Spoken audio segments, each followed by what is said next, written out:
Эта история началась в один из тех сырых нью-йоркских вечеров, когда город кажется не гигантским световым шоу, а бескрайним лабиринтом из промокшего бетона, ржавых пожарных лестниц и тяжелого гула метрополитена.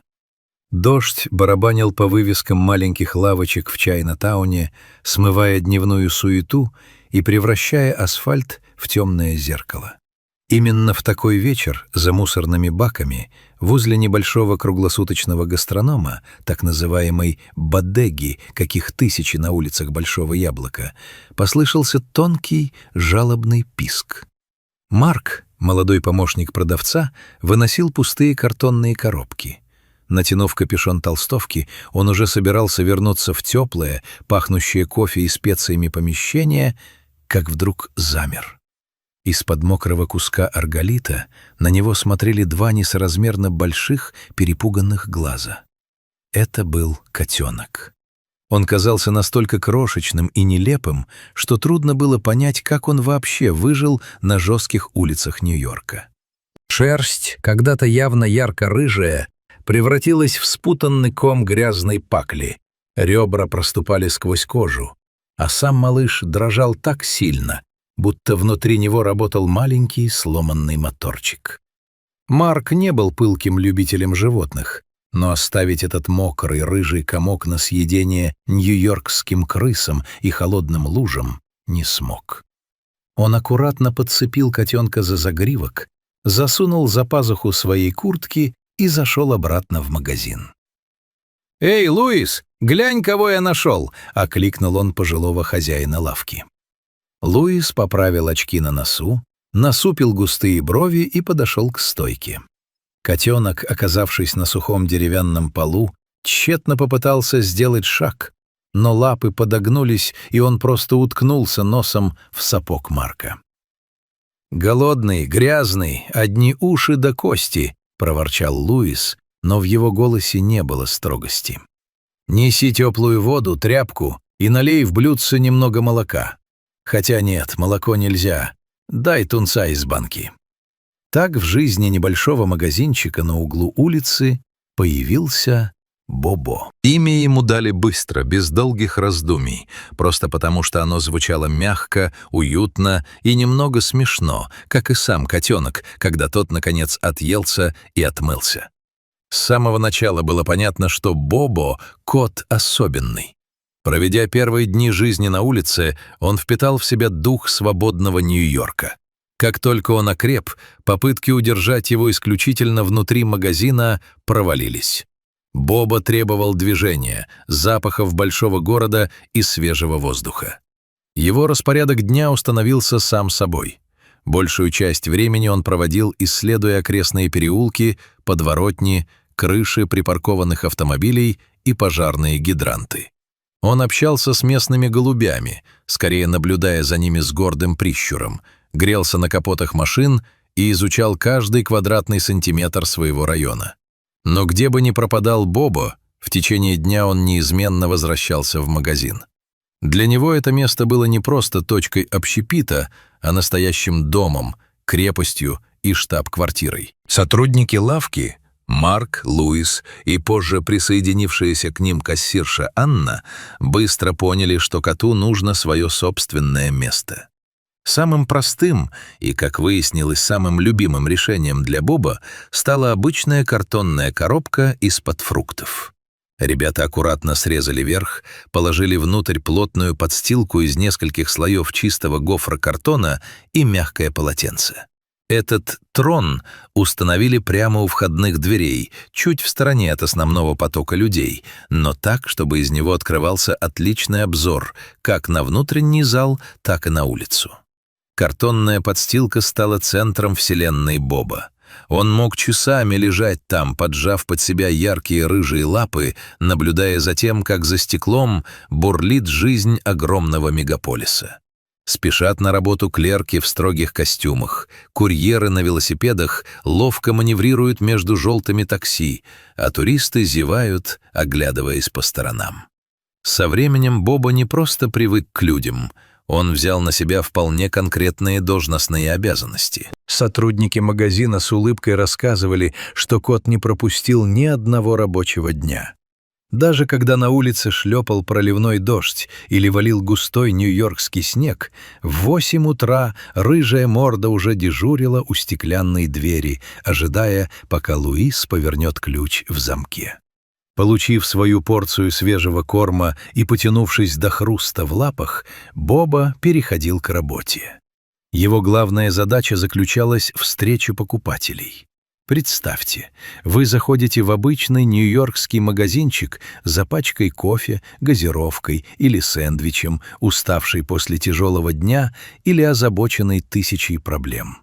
И прямо на пороге вас встречает невероятно вальяжный, пушистый рыжий кот. Боба обладал удивительной интуицией. Он не навязывался всем подряд, но у него была своя, особая система выбора избранных. Из десятков проходящих мимо людей он вдруг выхватывал взглядом одного. Кот поднимался со своего карточного трона, неторопливо подходил к человеку, усаживался прямо у его ног, поднимал мордочку и издавал тихое, спасшее не одну паршивую минуту мяу. «О, вы понравились Бобу!» — обычно кричал из-за стойки Марк. «Это к удаче!» Человек неизменно таял. Люди опускались на корточки, забывая о своей спешке, чесали Рыжика за ушком, а Боба в ответ громко мурчал, будто забирая у них всю накопившуюся за день усталость. Вскоре о рыжем швейцаре заговорила вся округа. Жители соседних домов стали заходить в магазин не столько за продуктами, сколько за дозой позитива и возможностью поздороваться с Бобо. Он стал настоящим талисманом. Заметив, что продажи пошли вверх, а атмосфера в магазине стала теплее, Луис шутил, что Бобо заслуживает долю в бизнесе или, как минимум, должность вице-президента по связям с общественностью. Когда о коте узнал весь квартал, Анна, молодая кассирша, обожавшая фотографировать, решила, что о Боба должен узнать весь мир. Она создала для него персональную страницу в социальных сетях. Сначала это были просто снимки. Боба спит в смешной позе на своей подстилке. Боба проверяет качество коробок с чипсами. Боба строго смотрит на поставщика товаров, будто проверяя накладные. Но Анна умела замечать детали и подписывала фотографии с юмором и любовью. Она рассказывала о рабочих буднях кота-трудоголика. Страница начала стремительно набирать популярность. Подписчики со всего мира, от Токио до Лондона, следили за приключениями рыжего нью-йоркца. В магазин стали приезжать туристы из других штатов. Они входили с замиранием сердца, держа наготове телефоны, и шепотом спрашивали: «А Боба сегодня на смене?» И Боба не подводил. Он с истинно королевским величием принимал вспышки камер, позволял себя фотографировать и никогда не проявлял агрессии.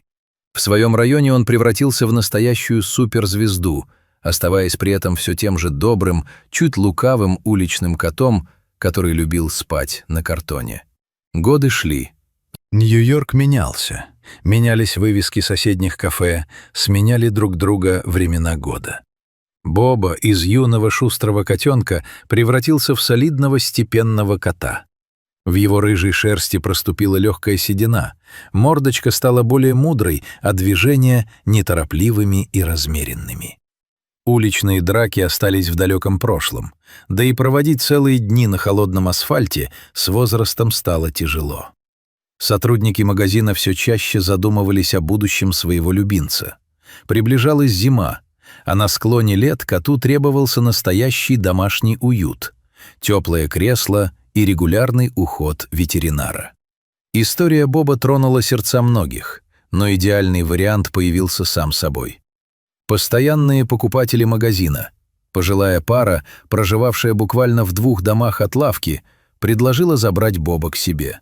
Они знали кота много лет, искренне любили его и понимали его непростой характер.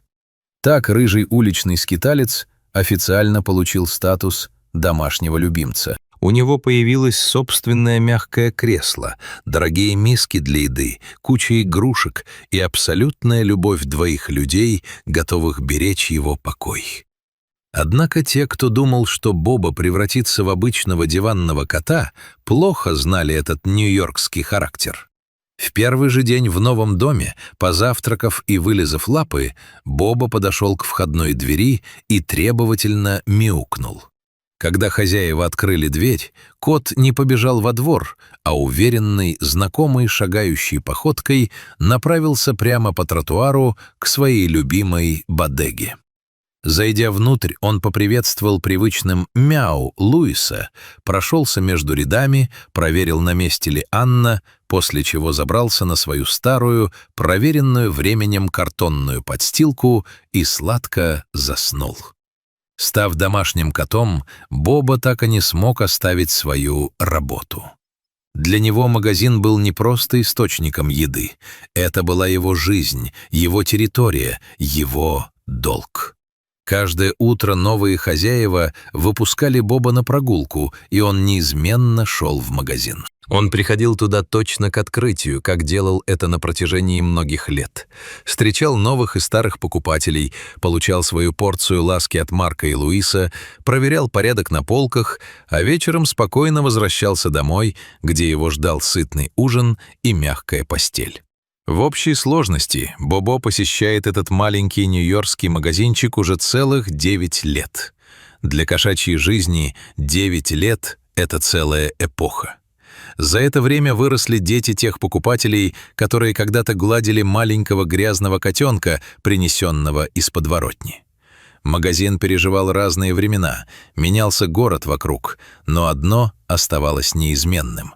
Каждый день рыжий кот по имени Бобо переступает порог лавки, приходя туда не как гость, а как хозяин, к себе домой, где когда-то давно ему подарили шанс на жизнь, а он взамен подарил людям свою любовь и преданность.